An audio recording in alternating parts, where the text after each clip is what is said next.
Kamusta po mga katambay? Nagbabalik pong muli ang inyong lingkod, si Kamanong po, dito po sa Tambayang Makabayan. Kumentuhan po natin ni Kamanong.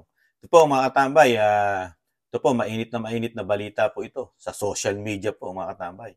At sa ilang istasyon po, na balita rin po ito mga katambay. Ito pong gaganapin pong rally po sa Leyte mga katambay. Talagang itong maisug. Ngayon po, mukhang dinadanas po mga katambay yung nangyari po sa Bulacan. Ganon din po ang nagiging sitwasyon po mga katambay dito sa gaganapin pong rally po sa Leyte ng Maisog. Pakinggan po natin at kumentuhan po natin ang kaganapan mga katambay. Ito po. Ang lalaki po ng paninda dito sa likuran ko kasi laki ng mga transformer. Grabe. Ano bang update diyan? Ano bang nangyari pagdating nyo? Ito po yung update. Kakarating ko lang din po, partner Admar. Galing po tayo ng Ormoc kasi medyo mahal ang ticket papuntang Tacloban, no? Umabot yata ng 20,000. Kaya pang Japan na yan, ha? Pang Japan na ho. Pang Japan na nga ho, eh. Kaya Ormoc, kakarating natin, nagulat ho tayo dahil nabutan natin itong mga baladambuhalang mga truck na nasa likuran po natin. More or less, nasa 20 plus itong mga truck na ito. Marami. Tapos, merong mga... Putulin muna natin mga katambay. Grabe po pala, no? Yung pamasahe po ng airplane, ang per ticket po, inaabot mo ng 20,000 po. Papunta pong Tacloban sa Leyte, mga katambay. Ganun po katindi. At ito pong venue, mahigit 20 o 20 truck ang nahandun na po doon sa gaganaping venue. Talaga pong dinaig pa yung sa Bulacan mga katambay. Sa Bulacan po, hindi po inabot ng 20 truck ang nilagay po ron mga katambay. Mas matindi po rito sa may Tacloban mga katambay. Pakinggan pa po natin. Ako yata dalawang backhoe. May mixer din. Nakatambay. May mixer din. Kompleto. Ang ayon sa ating impormasyon. May wing van pa. I-auction mo to. I-auction daw. Binibenta daw ito. Binibenta raw? Sure ka? Yun yung sabi nila? Oo, ayun ang sabi nila. Kaso nga lang, napaka-timing naman ng pagbibinta nila kasi, di ba, Mapambihira mga tambay. Biglang-bigla, nagkaroon ng auction doon sa lugar na halos bukas na po o ang gaganapin po ang Maisog Rally. Bigla po nagkaroon ng auction doon sa venue at doon po dinala yung diumano ng mga truck at kumpleto pa po. Mga gamit po sa construction ito. May mga mixer pa mga tambay. Talagang matindi. Ito ba, tuloy pa natin. Yung Hakbang Maisog Rally, ito po ay Freedom Park po ito, partner. Freedom Park ito, pero napuno po ng hindi yata Freedom Park, kundi Freedom Car. Freedom Car yata. Hindi, Freedom Park din yan. Parang gagaya din yan dun sa Negros. Freedom Parking Lot. Pambira, Freedom Park, naging Freedom Parking Lot ng mga truck. Talagang iba't iba po ang nangyayari po sa ating bansa mga tambay. Lalo yung sinasabi na yung pagiging yung malayang pamamahayag ng mga taong bayan, nawawala na yung demokrasya natin, yung freedom of speech at freedom of expression mga tambay. Yung expression po ng mga taong bayan, tayo, parang nawawala po yata, lalo po rito. Naulit na naman dahil sa Bulacan, nangyari po yun. Kinancel po ng dating Pangulong Duterte, di ba? Tapos ito na naman po. Umpisa na naman po. Naging auction naman po yung lugar na sinasabing Freedom Park din po ito mga katambay. Kaya natawa lang po si Kamanong mga katambay sa nangyayari po sa mga ginaganapan po ng Maisog Rally ni dating Pangulong Duterte. Tuloy po natin. Ay ba, ito kasi ang lalaki. I-wide shot daw natin si Bisdak. I-wide shot natin. Buong ayan, Yan po. I-full natin. Ang lalaki ho. Ayan. Ay, oo nga. Mga transformer po ito, maulan-ulan dito. Makita niyo po, ang dami po ito. Mga 20 plus po ito, Ay, ganun. Na mga truck. Ayan, so, marami po ito. Mga negosyo, ano ba yan? Negosyo ng private or ng government? Yan ang hindi natin alam kung negosyo po ito ng private or government kasi napapansin po natin dito sa kaliwang side natin na dito yung mga kapulisan, anti-riot police yata to kasi meron pananggalang. Pananggalang na dala sila. Ano ba yung tawag? Nag-expect ba sila na Kalasag. Oh, nag-expect ba Kalasag. nag-expect ba sila na merong maraming dadagsa diyan para bumili ng mga truck? Yan ang hindi natin Kasi alam kailangan kung baka bibili ng truck si Tatay Digong, baka ikaw bibili ka rin. Gusto mo. Nako po, sa hirap ng panahon kahit haka-haka lang pero yung ano diyan, wala ka namang Grabe mga tamay, ano, biro mo. Halos wala na nga mapupwestuhan yung magrarally, yung maisog.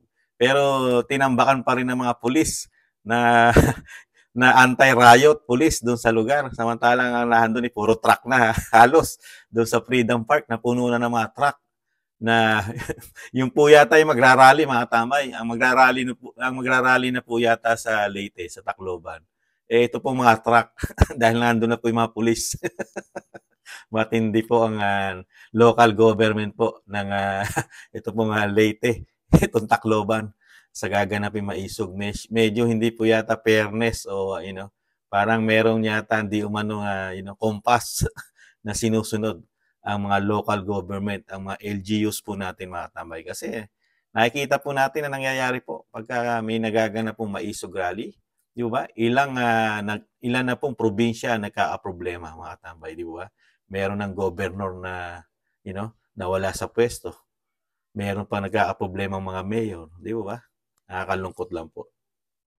tanong pa kasi kakarating mo pa nga lang. Wala ka bang natanong kung kailan ba na pinarada diyan? Ayon sa akin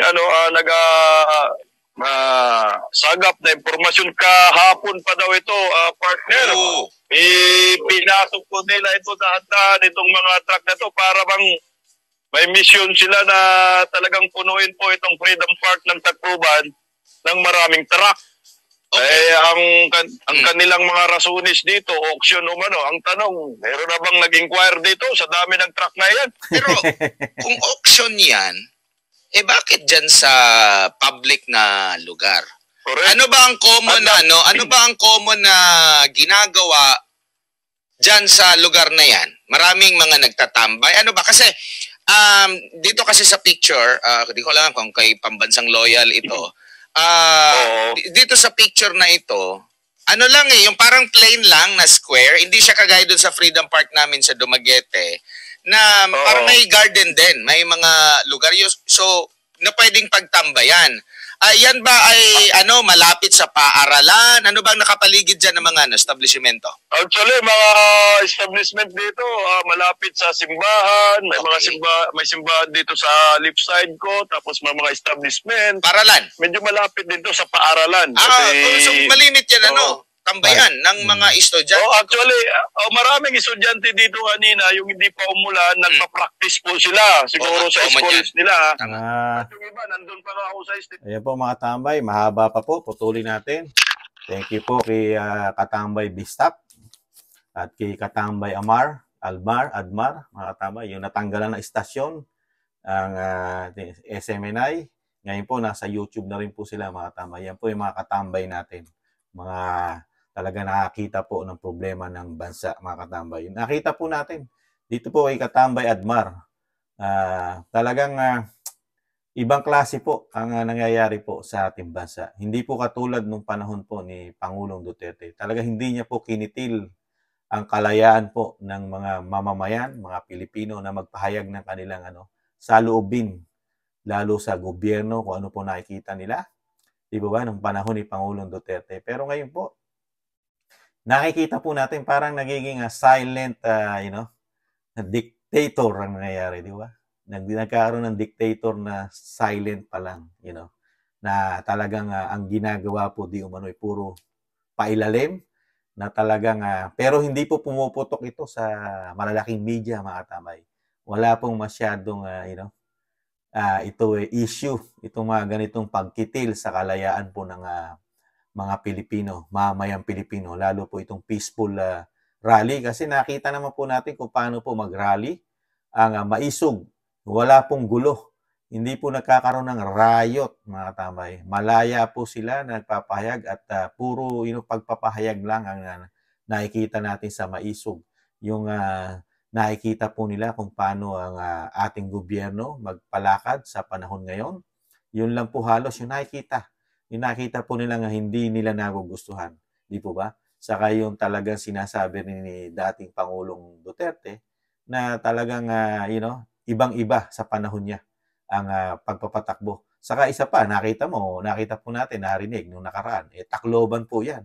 Di ba? May pahayag din po ang Pangulo dyan na, diniscredit din po ang dating Pangulong Duterte dyan. Lalo sa Yolanda, yung nakaraang matagal na panahon na rin po na super typhoon po na dinanas ng Tacloban, mga tambay.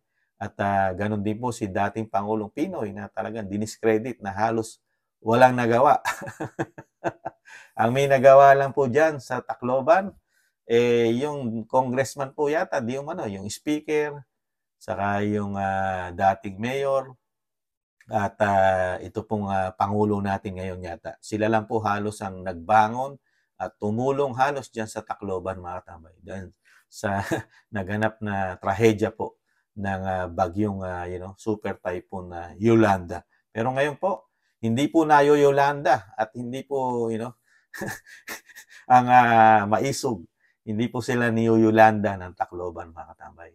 Ito po malalaman din po ni dating Pangulong Duterte dahil yan po napakatalinong tao. Yung mga ganyang move na talagang halos gipitin mo yung lugar na Freedom Park, pag-aari ng mamamayang Pilipino. Yan po ginawa po ng taxpayer yan, mga tama, yung mga public places. Taxpayer po ang nagpapagawa niyan, hindi po ang mayor. Hindi po pag-aari ng mayor po ang public places po. Lalo po ng sinasabing parke o Freedom Park. Yan po ay pag-aari natin, mga taxpayer, mga tambay. Hindi po pag-aari ng speaker yan. Hindi rin po pag-aari ng Pangulo ng Pilipinas yan. At hindi rin po lalong pag-aari ng gobernador yan. At lalong-lalong hindi pag-aari ng mayor, mga tambay. Kaya lang po, sa panahon po natin ngayon, sa tingin po ni Kamano, komento ni Kamano, iba na po ang nangyayari po sa ating bansa. Pagka yung mga nakaupo di umano, parang nakikita po yata ng mga Pilipino na sila na po ang may-ari. At kung ano po ang gusto nilang gawin, ay nagagawa po nila na napakabilis ayon sa kanilang kagustuhan. Nakita niyo po, isang auction ang gaganapin, di umano. 2 days ago, nilagay na po yung mga truck doon. At napakarami, mahigit 20 at sari-saring, talagang kilalaking truck at kung ano-ano pa mga mixer. At ito po ay public places po, malapit sa simbahan, mga tambay, malapit sa eskwelahan. Pero doon ginanap ang auction, di ba? Kaya dapat po malaman at alamin din po ito nila Kabayang Admar at Kabayang Bistak na talagang sino ba ang nagpa-auction ito? Ito ba yung local government ang nagpa-auction o private, mga katambay? Kasi po pag-aari po ito ng mga Pilipino, ng taxpayer, itong public places, di ba? Kung ang gagamit po nito ay private sector, kailangan malaman po ng sambayan ng Pilipino, mga katambay. At ito po, hindi lang po ito ura-urada o napakabilis na proseso ang ginawa ng itong Maisog Rally. Matagal na po ito na talagang pinaghandaan nila at talagang sinet up itong venue na ito, mga katambay. Pero last minute na nila binibigyan ng problema, mga katambay. Kaya nakaka-amaze ang nangyayari po. Kaya po lalo pong nagagalit di umano ang mga Pilipino sa ganito pong sitwasyon na nakikita po ng mga kababayan natin, mga Pilipino, na panggigipit sa peaceful rally na hindi naman napaagulo at wala naman mga karahasan at sakitan nangyayari sa rally, peaceful, pero ginigipit ng ganito. Kaya nagigising ang mga Pilipino nagigising po sa ganitong pamamalakad ng sinasabi nating LGUs o yung sinasabing kumukumpas sa taas. Kasi hindi naman basta-basta gagawin ng isang LGUs ito kung wala silang kinatatakutan, mga katamay. Kung walang kumukumpas. Dahil nakita naman natin yung pattern, di ba? Kaya matatakot ang LGUs di umano. Dahil may mga gobernador na, na pinagdausan ng Maisog na natanggal sa pwesto, mga katambay. At yun din po ang naging dahilan kaya na ginipit di umano yung sa Bulacan dahil baka matanggal din ang gobernador doon at ang mayor. Kaya hindi na po pinus. Kaya ito po, sa nakikita ni Kamanong, ito po kasi baluarte ng speaker, mga katambay. Unang-una, baluarte po ito ng speaker. Kaya po, ano po ang aasahan natin sa baluarte na speaker na, magkakaroon ng peaceful rally ang maisog, di ba? Nakita naman po natin ang di umano ang speaker ang Kamara ang unang-una pong nagtanggal ng sinasabing kaalyado nila si Sara, di ba? Ang sinasabing unity team ang Kamara at ang puwersa po ng Makabayang Black kasama po ang buong puwersa ng Kamara halos majority ay binakbakan po at talagang nawala ng napakaaga ang sinasabing unity team ni Vice President Sara Duterte nang tamnan po sila ng issue ng sinasabing galing sa opisina ng presidente ng 120 million na doon po nila binakbakan ng binakbakan, Kaya po ito po teritoryo po ito ng speaker. Kaya kung lalagyan po natin ng logic, talagang magkakaproblema po ang maisog dito mga katambay dahil unang-una sabi nila di umano ang speaker ang unang-unang gustong maging presidenteng susunod sa ating bansa mga katambay. Yan po mga katambay, nakakalungkot po ang kaganapan po na hindi pa nangyayari na mag-rally ang maisog, nagigipit na. Nauna ang mga truck na malalaki isa ron sa dating Pangulong Duterte. Naunahan si dating Pangulong Duterte ng malalaking truck mga katambay.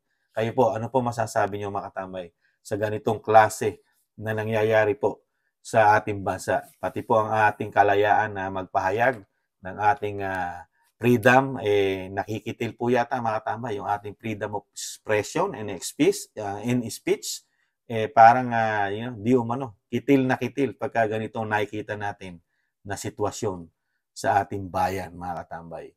Kaya intayin po natin ang pahayag po. Magpapahayag po diyan ang ating mga ang ating mga nasa grupo po ng maisog, lalo-lalo po ang dating Pangulong Duterte mga katambay. Intayin po natin ang kanilang mga pahayag at kung may pagkakataon po kukomentuhan po natin mga katambay.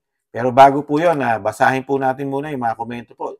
Ito po nung nakaraan po kay kay Robin Hood, Padilla, kay Robin Padilla po, yung kanya pong pagiging sinasabing yung kanyang pagiging makabayan at paninindigan mas priority o nawawala pagka ang pinag-usapan na yung partido mga katambay.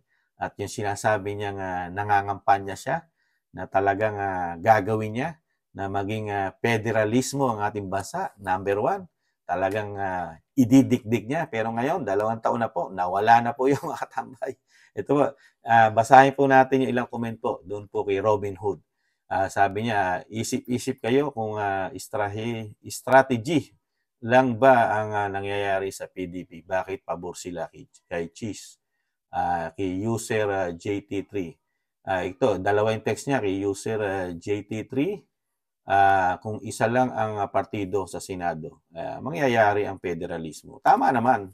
Napakarami po kasi partido ng Pilipinas, di ba? Napakarami. Kaya napakarami mong babanggain. Kaya napakahirap, Senator Robin Hood, na magbitaw ka ng salita na parang kayang-kaya mong gawin. Yan. Napupulaan ka tuloy ng tao na wala ka rin nagawa doon sa mga sinasabi mong panukala o talagang layunin mo na baguhin ang Pilipinas. Nada. Di ba? Ito po rin na sinabi ni Mario Atienza, kasi nga mga hilaw ang mga botante dito, tinatrato nilang beauty contest. Tinatrato daw beauty contest at popular ang mga pagboto kaya nagkaka leche-leche ang ating bayan, ang ating buhay. At ito naman ang sabi ni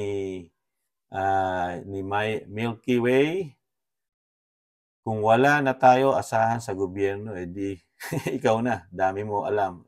Salamat. Salamat po. At least po nagugustuhan nyo at napapanood yung ating maliit na channel. At ito pa ang sabi ni Mario Natienza, di nga. Di nga.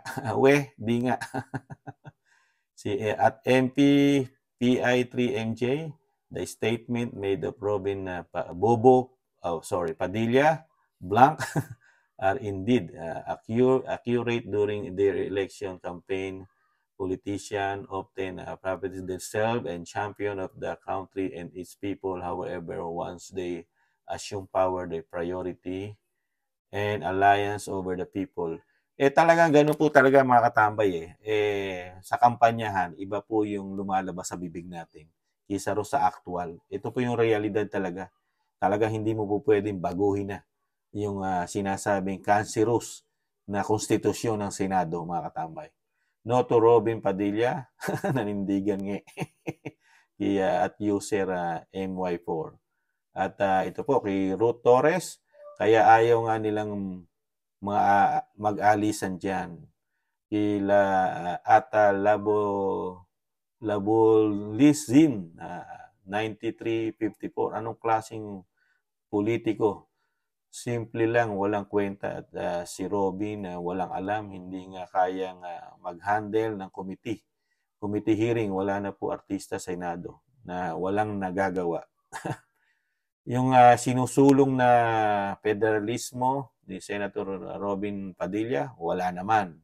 Sabi ni Pops Miles. At thank you po mga tambay at doon po sa mga message at nag-comment. Thank you po at mga ilan lang po nabasa natin at marami po. Sa mga susunod po, babasahin po rin natin yung mga nagko-comment po, mga katambay, nagme-message. Ito po mga katambay, maraming salamat po dito po sa gusto po na ating napakaliit na channel, ang Tambayang Makabayan sa YouTube at TikTok. Paalam po. Bye-bye.